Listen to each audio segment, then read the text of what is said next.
Assalamualaikum warahmatullahi wabarakatuh. Semua rezeki sudah diatur oleh Allah Subhanahu wa Ta'ala. Manusia hanya bisa berdoa dan berusaha. Manusia mana yang tidak pernah mengharapkan rezeki yang berlimpah dari Allah Subhanahu wa Ta'ala, baik rezeki yang berupa materi maupun non-materi. Adapun rezeki yang berupa materi yaitu seperti kekayaan, uang yang banyak, gaji yang besar serta jabatan yang tinggi. Sedangkan rezeki yang berupa non-materi itu misalnya kebahagiaan, keselamatan, dan kesehatan. Sebelum kita lanjut, jangan lupa untuk klik tombol subscribe dan nyalakan lonceng notifikasinya ya. Allah telah menetapkan rezeki masing-masing orang. Namun, kita juga jangan lupa untuk berusaha dalam mendapatkan rezeki yang Allah telah tetapkan. Dan sebagai umat muslim, kita tidak boleh sembarangan dalam menjemput rezeki. Tentunya harus mengutamakan kehalalan serta keberkahan dari rezeki tersebut. Dengan seperti itu, maka rezeki yang kita dapatkan pun tidak hanya akan bermanfaat di dunia, melainkan akan bermanfaat juga di akhirat. Untuk mendapatkan rezeki tersebut, maka Allah memerintahkan kita tidak hanya dengan usaha seperti juga harus disertai doa. Doa adalah bagian dari cara kita berkomunikasi dengan Allah Subhanahu wa Ta'ala dan bentuk kepasrahan kita atas ketetapannya. Doa bisa dilakukan kapan saja dan di mana saja. Saat afdal dilakukan setiap usai salat fardu dibarengi dengan zikir. Kita bisa berdoa dan meminta apapun kepada Allah yang Maha Pemberi dan Maha mengabulkan doa. Begitu pula dalam hal meminta rezeki. Seperti apa yang kita ketahui, Allah selalu mengabulkan doa hambanya yang bersungguh-sungguh, dan Allah memerintahkan kita untuk meminta apa saja kepadanya. Dan apabila hamba-hambaku bertanya kepadamu tentang aku, maka jawablah bahwasanya aku adalah dekat. Aku mengabulkan permohonan orang yang berdoa apabila ia memohon kepadaku.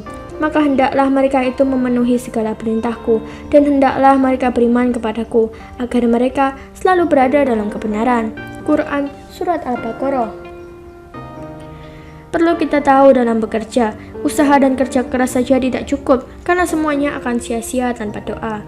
Seperti pepatah orang bijak yang mengatakan, usaha tanpa doa adalah sombong, dan doa tanpa usaha adalah kosong. Sementara Allah memerintahkan kita untuk berusaha dan harus disertai dengan doa pembuka rezeki tentunya. Amalan pembuka rezeki dari segala penjuru yang pertama adalah menghidupkan sholat duha. Salat duha merupakan salat sunnah yang mampu mendatangkan rezeki. Salat ini dikerjakan sejak matahari mulai meninggi sampai datangnya zawal, atau sejak 15 menit setelah matahari terbit hingga 15 menit menjelang zuhur. Salat ini dikerjakan minimal 2 rakaat dan maksimal 8 rakaat. Riwayat lain menyebutkan 12 rakaat. Rasulullah Shallallahu Alaihi Wasallam bersabda, manusia memiliki 360 persendian. Setiap persendian itu memiliki kewajiban untuk bersedekah. Para sahabat pun mengatakan, lalu siapa yang mampu bersedekah dengan seluruh persendian, wahai Rasulullah? Nabi Shallallahu Alaihi Wasallam lantas mengatakan, menanam bekas ludah di masjid atau menyingkirkan gangguan dari jalanan.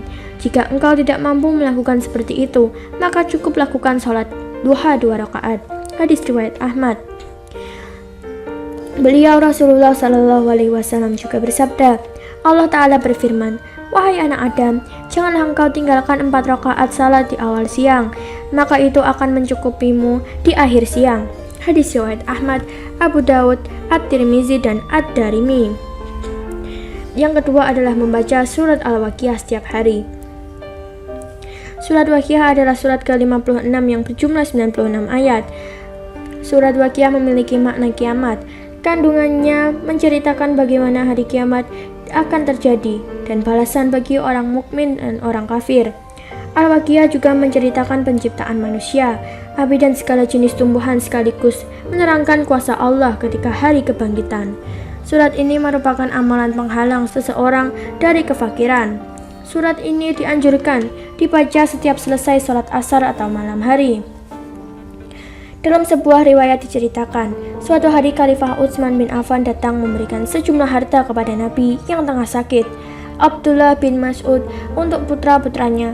Namun Abdullah bin Mas'ud menolaknya sembari mengatakan bahwa dirinya tidak khawatir putra-putranya menderita kemiskinan. Abdullah bin Mas'ud membuka rahasia bahwa ia telah mengajarkan satu amalan yang pernah diajarkan Rasulullah.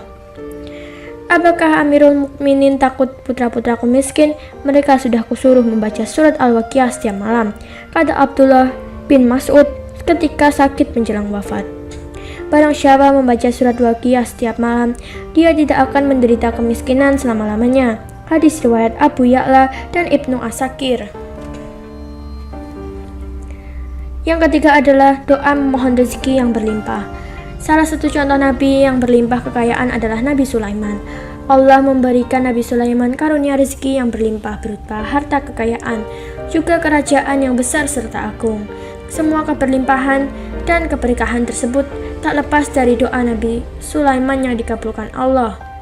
Rabbi firli wahabbi li mulkan la yang bagi li ahadin min ba'di innaka antawal wahhab. Yang artinya adalah, ya Tuhanku, ampunilah aku dan anugerahkanlah kepadaku kerajaan yang tak dimiliki oleh siapapun setelahku. Sungguh Engkaulah yang Maha Pemberi. Yang keempat adalah doa untuk memohon rezeki yang halal. Allahumma inni as'aluka antarzukani rizkan halalan wa syi'ati tayyiban min ghairi ta'abin wala mashkatin wala diyarin wala nasabin innaka ala kulli syai'in qadir. Yang artinya adalah, ya Allah, aku minta pada Engkau akan pemberian rezeki yang halal, luas, baik tidak tanpa repot, dan juga tanpa kemelaran, dan tanpa keberatan. Sesungguhnya Engkau kuasa atas segala sesuatu. Yang kelima adalah doa khusus minta dibukakan pintu rezeki. Allahumma aftahli abwabal khairi wa abwaba salawati wa abwabas tihati wa abwaban ni'amati wa abwaba barakati wa abwabal quwwati wa abwabal mawadati wa abwabal rahmati wa abwabal rizki wa abwabal ilmi wa abwabal maghfirati wa abwabal jannati ya arhamar rahimin. Yang artinya adalah, ya Allah, bukakanlah untukku pintu-pintu kebaikan, pintu-pintu keselamatan, pintu-pintu kesehatan, pintu-pintu nikmat, pintu-pintu keberkahan, pintu-pintu kekuatan, pintu-pintu cinta sejati, pintu-pintu kasih sayang, pintu-pintu rezeki, pintu-pintu ilmu, pintu-pintu ampunan, dan pintu-pintu surga. Ya Allah, yang Maha Pengasih lagi Maha Penyayang. Yang keenam adalah doa agar terlimpah rezeki dari segala penjuru. Wahai Allah, limpahkanlah rahmat atas junjungan kita Nabi Muhammad sebanyak aneka rupa rezeki. Wahai Zat yang Maha meluaskan rezeki kepada orang yang dikehendakinya tanpa dihisab, luaskanlah dan banyakkanlah rezekiku dari segenap setiap penjuru dari perbendaharaan rezekimu ini, tanpa pemberian dari makhluk berkat kemurahanmu juga, dan limpahkanlah pula rahmat dan para sahabat beliau.